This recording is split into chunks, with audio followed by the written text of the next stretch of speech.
Hello, welcome to this very special edition of the Pace Report. I'm Brian Pace, reporting live at this year's 2025 JCAL Downtown Jamaica Riddim and Jazz Festival here in downtown Queens, New York. Blessing the band stage and headlining this year's Jazz Festival is saxophonist, educator, as well as composer Jaleel Shaw. Jaleel hails from Philadelphia, Pennsylvania, and well over 30 years, Jaleel has played with some very instrumental and iconic jazz figures, ranging from the great Tom Harrell, Roy Hargrove, Corea, Stephon Harris, Pat McBride, McBride, and Ben Williams.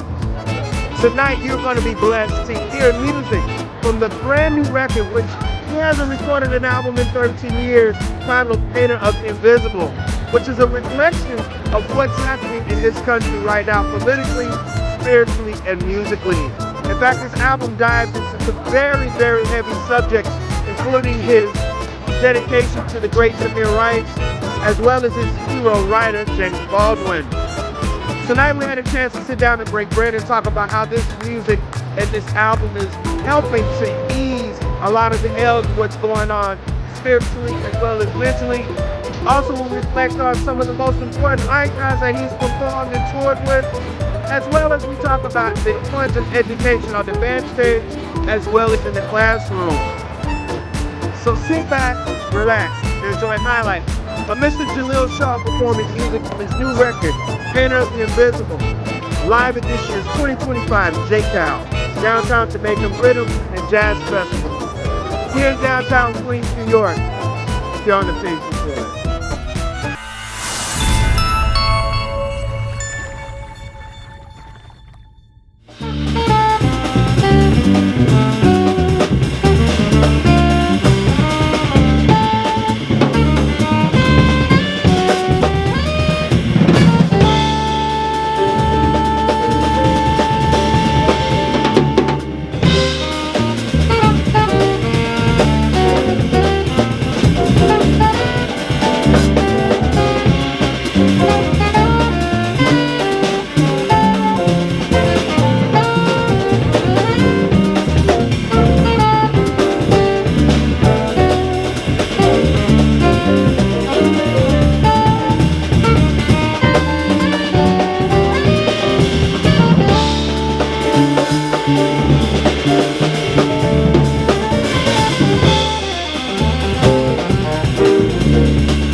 when I found that Lydia was handling the project, I said, well, let me go ahead and chop it up with him, because one, this album's very, very important in the sense that there's a lot of issues going on around the world, and you chose to dive into some topics that are very, very, very, very connecting to a lot of music listeners and music fans. And then also to the myriad of artists that you have backed over the last 25, 30 years have been expansive as well. How do we get to this album? Well, it's been 12 years. It's been 12 years since I released this album. So, when I did the last album, I kind of had a feeling there were personal things going on. I lost my father, and I had gone through some things personally that I kind of knew it was going to be a little while. I needed to take time to reflect on things, and I just took time to work on myself and just started writing, and over time it became more and more important that that my music reflected the times, and I feel as though it always did to some extent on a personal level, but I started to see things that were happening, and I started to be more conscious of things that had been happening over time, and I felt like the next release that I was going to, well, actually that wasn't my last release. I did a solo saxophone album that I put out 4 years ago, but that was it wasn't in the studio, it was in my house. And that kind of has the same, deals with similar topics, but I just kind of wanted to reflect the times. There are things that resonated with me, that struck me, like, African American studies being banned and books being banned, and it really made me start thinking about my history and the importance of telling the story. The story that many people don't want to be told. About our history and our past, and even my history, things that I experience and live today. So that's what this album is about. It's Painted Invisible. It's telling the story of the people that can't tell their stories, or tell the stories that for different reasons have been hidden or are cloaked in some way. Jaleel, you have a couple of tributes on here. One being a tribute to James Baldwin, Tamir Rice, Megan from Revive the Lie. There's some people here that have left their mark, right? And you paid heavy respect to them. Let's talk about Tamir Rice. Well, Tamir, I wrote that right around the time that incident happened, and that was during the time when we had Trayvon Martin, Philando Castile, Ahmaud Arbery. These things were happening back to back, and I started to become numb to it. I realized, as much as it, as horrible as it was, I started to realize, this is his everyday life. This is what it is. And I became numb. I didn't realize how numb I had become until what happened to Tamir. Until Tamir was murdered. And it felt like I had lost a little brother. And I don't have a little brother. I have a half sister that I don't see very often. But yeah, I said, this must be what that feeling is. And it hurt. It hurt. And I felt, of course, and just like with every other situation, justice was not served. And this is a story that I feel like is going to resonate throughout, African American history. These tragedies, and I feel like I want to document it in my way, to tell that story and tell how it made me feel through music. We have a lot of musicians who've paved the way to express the plight of the human condition. From Bob Marley to Stevie Wonder, to Prince, to Nina Simone, Odetta. Do you think that music right now is in a very different space because I really don't hear a lot of people, with the exception of some of the rappers, talking about what's going on right now? Yeah. Well, that's the interesting question because and I haven't told many people this story, but I actually, maybe about 5-6 years ago, I had I don't want to call it an argument, but a disagreement with a musician that approached me about a tweet I had made, explaining the same, the same idea that you just had, that there aren't a lot of musicians speaking out. And he told me it wasn't my place to say that, and he told me that the musicians should just keep it in the music and not speak out. And by keep it in the music, he meant not vocally, just have it somehow be implied. And I told him I disagreed with him. But I think there are some musicians that are still speaking out, maybe more so on like social media than their music. But I think that my concern now, in a lot of ways, is that we are living in a time where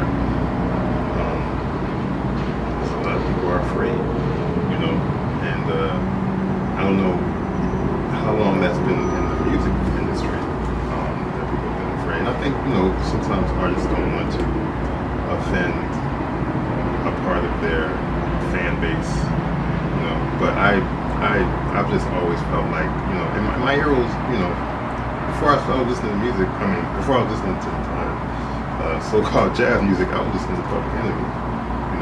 That was one of my favorite hip-hop groups. They were speaking out. So, them, Public Enemy being one of my biggest influences, along with like a Tribe Called Quest, before I even started really listening to jazz, and then this Charlie Mingus, once I started listening to jazz, I felt like I was always in it, and I grew up with a mom that had, I see you have all these books. My mom had a lot of books on Black history. My mom was showing me and letting me know things that had happened about my history, so I kind of always felt like, I wanted to speak my truth and speak the truth to the history of, my people, and the people, again, the voices, people that don't have that platform to speak. Our generation was blessed to have, I call them soothsayers, because if you listen to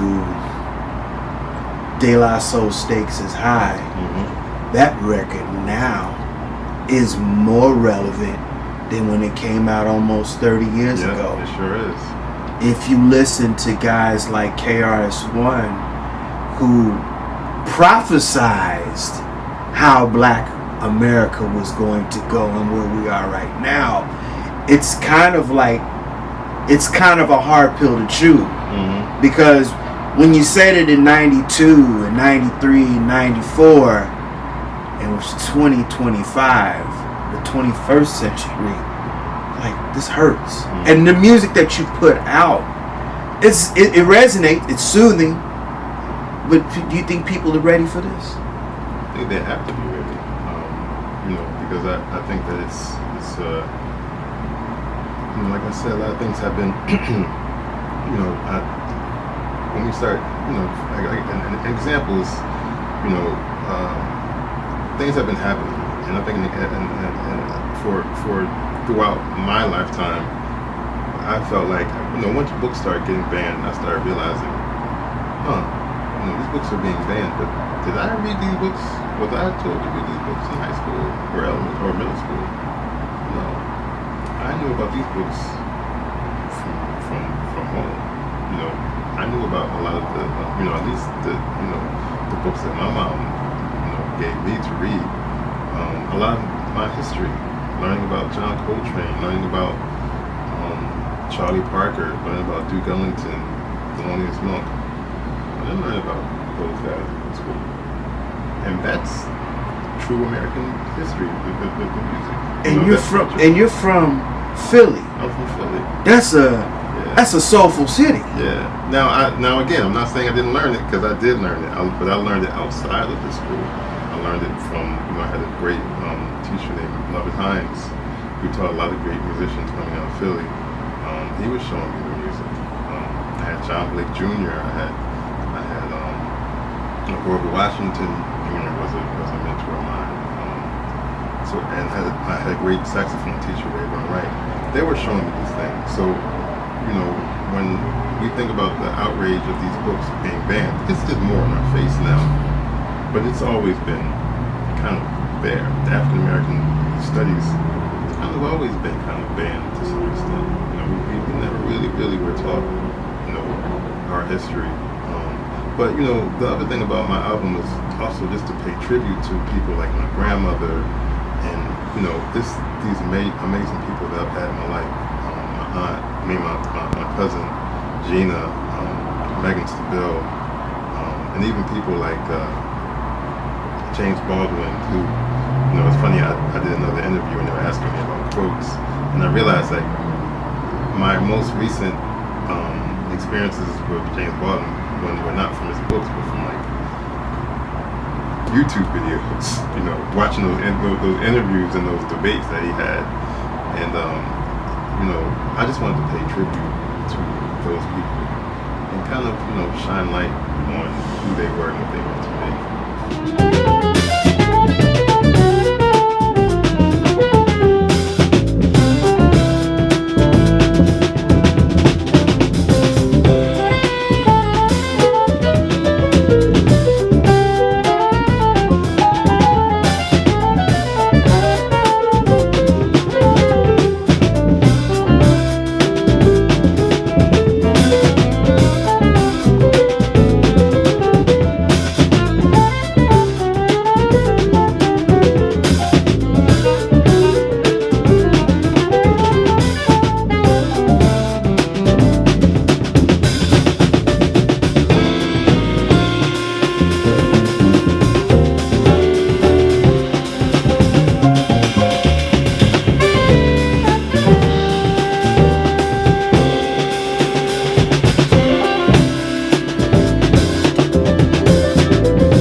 Jaleel, I've interviewed a lot of musicians that came from your homeland, your home soil. Christian McBride, Kirk Rosenwinkel, Joey DeFrancesco, Orrin Evans. And I had the opportunity to interview some of the elders. Reggie Workman, Odin Pope.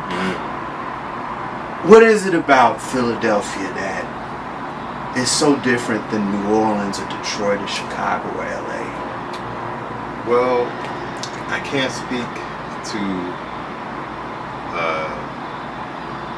New Orleans. Although I do feel as though when I go to New Orleans or when I go to Detroit, or just from what I know, of their history, there are a lot of similarities between, especially Detroit and Philly. And I don't know how the musicians were nurtured there, but I get a sense that, there was a similar thing going on in Detroit that was going on in Philly. And this is just from my experience, so I can't even speak to, when we talk about Detroit, we got, Elvin and, Pepper Adams and Kenny Garrett, and we can go on and on and on for Detroit. But in Philly, it was, looking back at my time growing up, it was amazing. It was a very nurturing environment.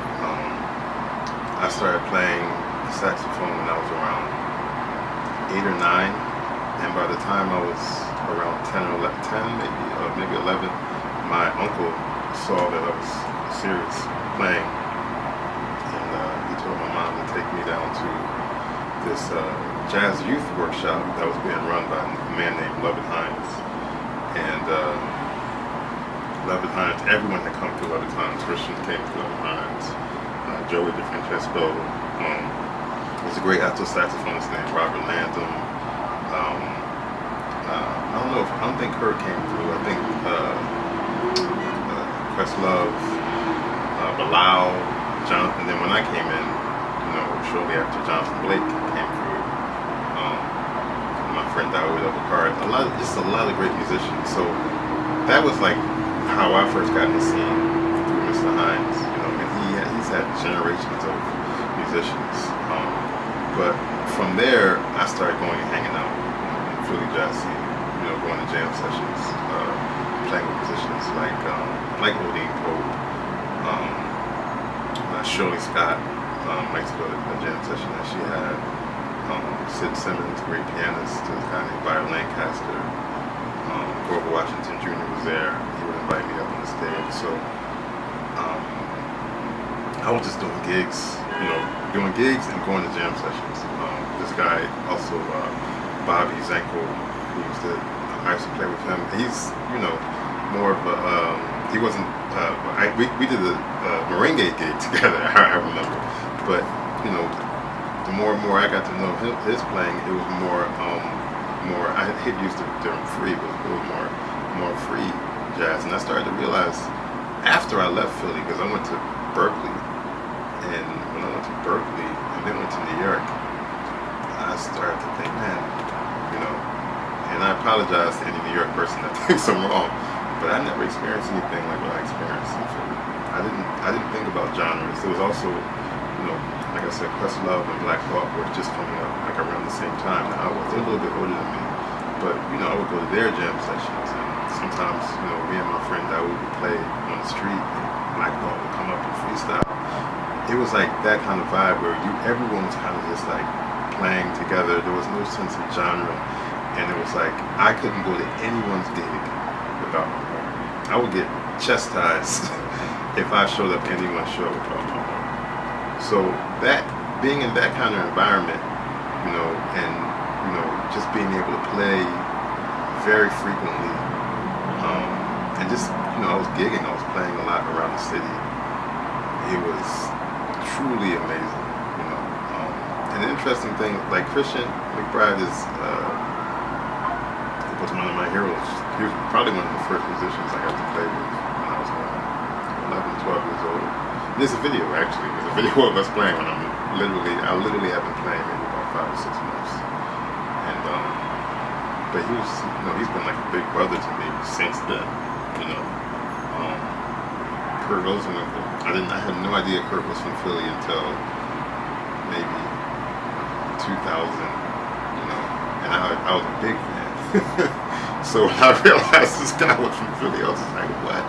Because there's so much, like you said, so much history. There's McCoy Tyner, there's Grover Washington Jr., and the Sun Ra Orchestra was there in Philly, which I didn't even know at the time, and which I wish I knew. But all this music was happening, and I was just soaking it all up, and for me, that was probably one of the most important, parts of my development, is being in an environment like that. That just, there's so much opportunity. There's so many great musicians. And Philly is so horn-centric. Benny Golson, John Coltrane, Hank Mobley. I mean, it's such a saxophone-centric city.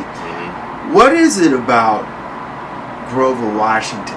My grandfather, it's crazy.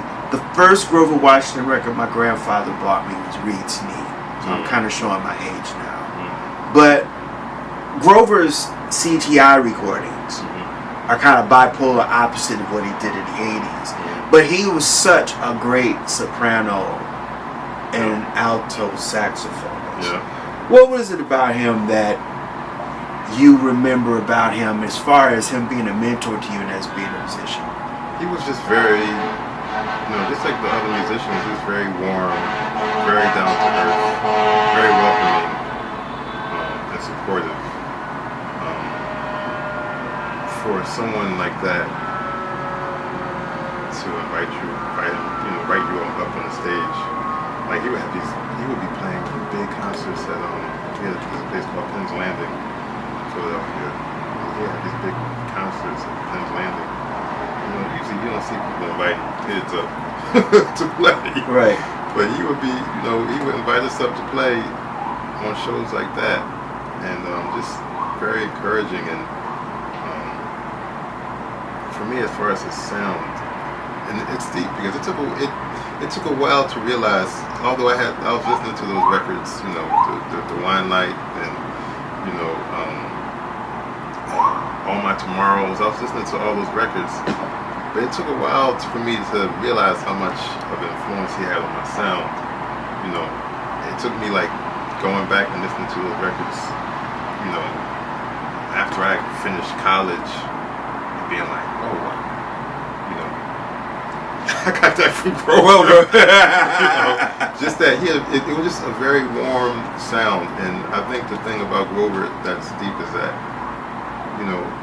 we have all these subgenres of the music, and I think he created his own subgenre. Like they call him, or they wanted to say that he was the beginning of smooth jazz. But I don't look at it like that. It was very soulful. It was, I hate to even talk about genres, but I feel like Grover was doing his own thing. He did. Like, I think one of the best records he ever recorded was Soulbox. I haven't even heard Soulbox. Okay. That's going. Yeah. I need to check out Soulbox. Yeah, you need to check Soulbox out. And the first record, which happened to be Hank Crawford. Yeah, he flaked out. Yeah. And and it's beautiful. Because the record, and it's really weird. That record really stands out and holds its own. Yeah. Some 50 years later. What's the name of that record? I don't remember. It's the Inner City Blues. I think it's Inner City Blues. Yeah.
Roy Haynes was like a father to you.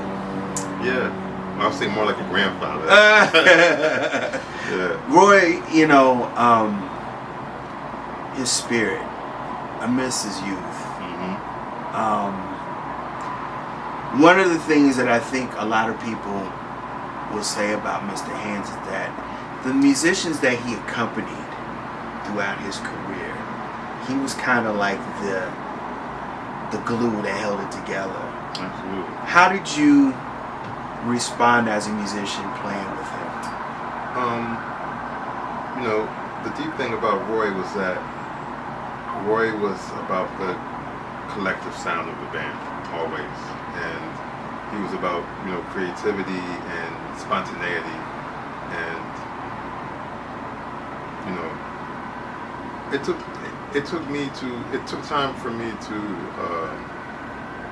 adjust to playing with Roy, only because I was used to a drummer. I shouldn't say I was used to, because I play with a lot of great drummers, but Roy was doing things a little bit more freely than I was used to, and by freely I mean like he wasn't just, you know, dropping bombs on the downbeat. Like he would drop bombs at different places of beat, and I felt like I was depending on him for time. And he told me the first two gigs, there were two things that he told me. The first one that he told me after the gig was, and he was, I tell this story a lot, but after the gig he was clearly, visually a little frustrated. And he came up to me and said, "What's wrong with you?" And I said, "What do you mean?" He said, "Don't you want to play?" He said, "Yeah." And he said, "Stop playing these short solos." He said, "You gotta get into the moment." He said, "It's all about the moment. It's not about, you know, what you're doing after the gig or the next gig. It's about now." He said, "So if the spirit hits you, go. Just play." And that hit me hard, because I used to playing short solos. I've been playing with the Mingus Big Band for, you know, a long time, at least 6 years before I joined Roy. So with the Mingus Big Band, you take a couple courses and you get out. You know? Right. So Roy was like, "No, go for it." And there's a lot of bands, a lot of people I played with that they wanted you to keep your solo relatively short. He taught you to be you. Well, yeah, or even more, not to be afraid to just explore creatively, not to be conscious of time when I'm playing. The other thing is, speaking of time, not to rely on him for the time. He wasn't there to give you the beats or the downbeats. You know, Roy was there to support you and give colors and throw different ideas at you, and you had to have your own sense of time. He wanted us all to have our own strong sense of time. And I remember one day we were on the road, and you know, while we were on the road, he always like, you know, we didn't ask him a lot of questions, but every once in a while he would say something that was just like a spark, you know. And then we would ask him questions about that. But there was one thing that I didn't have to ask him any questions about. We were on tour in Europe, and John Coltrane came on, or we were having dinner at some restaurant, and he stopped. He was like, He said, man, he said, there's two people that I could play anything behind. It was Train and Charlie Parker. Now, of course, I would think that he would say that, but Roy Haynes saying that, and me being in the room as his saxophonist, was like, you know, the light bulb goes off. Go back home, listen to some more Roy with Train, and then I had such a better, a more profound understanding of how Train and how Charlie Parker played, and their sense of rhythm and time. That was one of the biggest lessons I learned, just from him saying that and going back and understanding. When you hear Roy, Train playing with Roy, especially, you know, I always give this example, live at Newport, where they play Impressions. Train's time is here. And you hear Roy playing all kinds, like fills all kinds of things around what Train is doing. You know, it's almost like Train is here, and Roy's like kind of playing all kinds of fills and doing things that, you know, maybe no other saxophonist could, you know, do over that. But the time is right there, and I started to really think, okay, I want to get to this. Same thing with Bird, live at St. Nick. You hear the same kind of sense of time and melody and control, and then you understand the level, just the level of mastery that these guys achieved is extraordinary, really extraordinary.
Shaw, Brother Shaw, Brother Shaw. I love this band.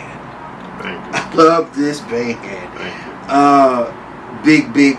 Big cheerleader for a lot of you musicians. Desron has, he's doing it. He's more and more solid. Yeah, that absolutely. backbone. He's more and more solid. Absolutely. And Lawrence, Yeah. oh my God, he's in a very different world right now. In fact, I asked him, man, when's your record coming out? Yeah. It's been a minute, because he's a cat I believe is one of the criminally unsung cats in the game right now. Absolutely. And then I've had the honor of seeing Joe Dyson, Pat Metheny, Big Chief. He's growing too. Yeah. And your guitarist. Yeah. How did this band get together? Well, we've been playing together. Lawrence and Joe and Lage are on the album. Ben Street is actually on the album on bass. But we've well, I'll start with Lage, because Lage I've known the longest. Lage and I went to Berkeley together, and you know, you may have heard me say on the stage, he's probably one of the quietest. He was one of the quietest people I ever met in my life. We were in a Thelonious Monk ensemble together, and I don't think Lage said one word every week when we met. But we became the closest friends, became really good friends. And he's on my first two albums, Perspective and Optimism. And, you know, we played a lot over the years. And he wasn't on my album, my third album, Soundtrack of Things to Come. But sometimes I listen to that record and I miss the guitar, you know, and I think that's kind of what led me back to, and this album was almost a quartet record completely, but Lage happened to be, you know, I was talking to Lage on the phone, and I was like, man, when are you going to be back in town? And he was literally going to be back in town the day I was recording. Wow. So it worked out. Yeah, because he moved to Norway like right before the pandemic, so he comes back in town to play, but, you know, I didn't want to ask him to come over for recording, which maybe I could have too, but he happened to be in town, so I was like, nah, I got to get you a couple of his tunes, because I actually wrote this tune images and had him, that was part of the suite that I did, and I had him on that performance before he moved. But Lawrence has been playing with me since the Soundtrack of Things to Come, and I don't remember where we met. I think it may have been, we were doing this Jazz Reach. I don't know if you know Jazz Reach. We were doing Jazz Reach gigs a long time ago, and I think that's where we first maybe started playing together. But he's been playing almost every gig ever since. And he's just not only a tremendous pianist, but just, you know, and I think this is something I look for also in a musician. It's just their personality. You know, does it reflect, you know, who I am? And because that has a lot to do with the music too. You know, so I feel that way about all these guys. Joe Dyson has been playing with me for I don't know how long either. I can't even. It seems like I've known these guys forever. You got him at the very beginning of his gig. I did.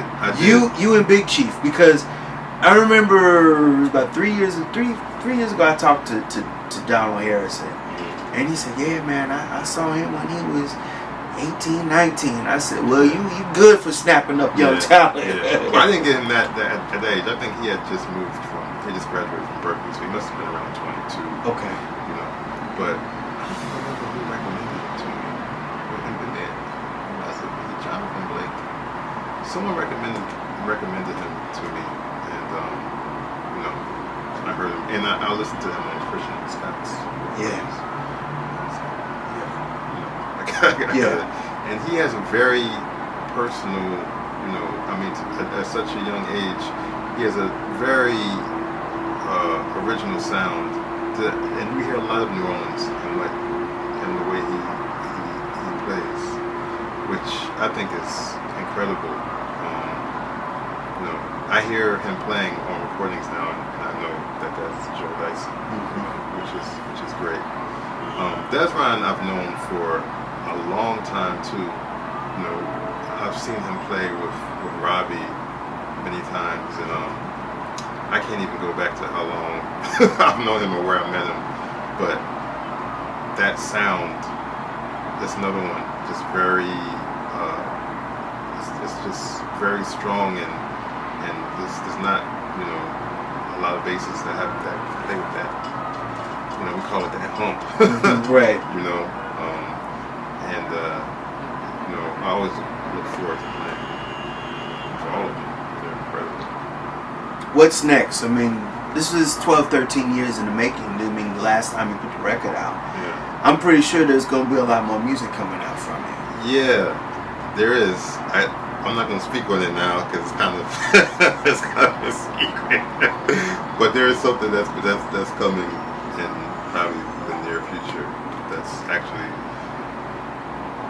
I'm saying it's the first time it's already been recorded. So I'm just trying to figure out how to put it out. The thing about, you know, and I can say that, but the thing about being an independent artist and releasing your music on your own is that, you know, and that was another thing that, you know, got to me, what took so long, this recording. A lot goes into this. A lot goes into this. You know, I had the artwork. This amazing artist, Eddie Kamunga. I hope I'm saying his name right. I found him on Instagram. But, you know, I had to contact him and negotiate things to be able to use the artwork. Just everything that goes into releasing the album. And then once I got to Lydia, you know, it was a great publicist. You know, I had to think about the time that she needed to put the album out. So planning this one was deep for me because, you know, it's been a while. And then, and Jaleel, you know, you on the road, Dave Holland. I mean, you've been the side dude to some very important and iconic cats for the last 20, 25 years, man. You've been very busy. Yeah, I've been busy, but I do think that for me, and it's a challenge. It's just, and it's I've you know, putting this album out made me understand the importance of balance and finding a way, because I still got tunes that didn't make that album that I want to record.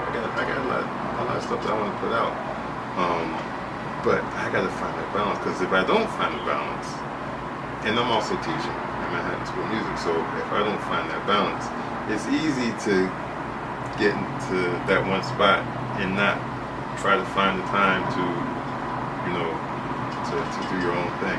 So I'm really that's my goal now, is to be a lot more consistent. You know, to find ways. Like I said, the independent route, I've learned so much, and it's amazing, you know, to have control over your own recordings. Something that I read that Charles Mingus did, and I saw my friends doing when I first started, and it's really influenced me, inspired me. But it's a lot of work, you know. So I'm hoping I can continue doing that and just keep the ball rolling. Jaleel Shaw, last question. I ask all this to all my musicians. Jaleel Shaw, what does Black American music mean to you? It means American music, in my opinion. I believe wholeheartedly that it is the foundation of, not just music, but Black culture is the foundation of our culture as Americans in a lot of ways. But it's rhythm, it's soul, it's gospel.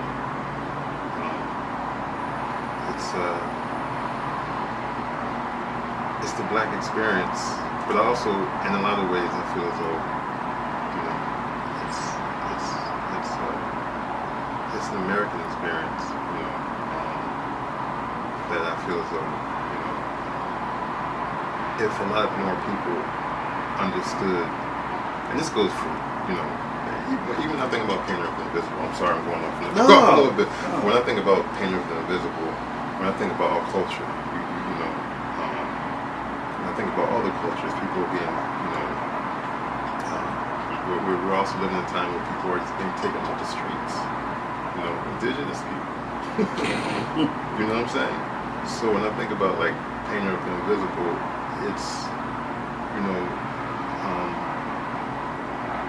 giving recognition or shining a light on the people that have contributed to this, to the world, you know, in ways that too many people don't even understand. And I think that's the big issue. And I think it's sad when I travel the world and I, you know, I go to places where I don't see a lot of different, a lot of diversity. And then I come back here, and especially, you know, New York, but when I come back to the States and I see, you know, black people, Asian people, Indian people, and when I think about the contributions that we as black people have made, or Native Americans have made, the South Americans have made, or who are Native Americans too. And I think that people don't really understand the contributions, like how we are so important to the development of this nation. It's disturbing. You know, and I think that if they were to know, and if they were to understand, I don't think we have a lot of issues that we have. That'll do it again for this very special edition of the Pace Report. Reporting live at this year's 2025 JCAL Downtown Jamaica Riddim and Jazz Festival here in downtown Queens. I'd like to personally thank the incomparable Jaleel Shaw for his time. Make sure you support his brand new record, Painter of the Invisible, which is now available on iTunes and Amazon.com. For more information on Jaleel's upcoming concert and club dates, or to order his brand new record, visit him online at JaleelShaw.com, as well as follow him on social media by way of Instagram, Twitter, and Facebook. Also, I'd like to personally thank the festival organizers of this year's 2025 JCAL Downtown Jamaica Riddim and Jazz Festival. As always, people, I can't stress this more than enough. Please like, share, and subscribe to my videos here on YouTube and Vimeo, and leave comments. But also, please follow me on Instagram, Twitter, and Facebook. Until next time, remember, if it's in the groove, it'll make you move. Until next time.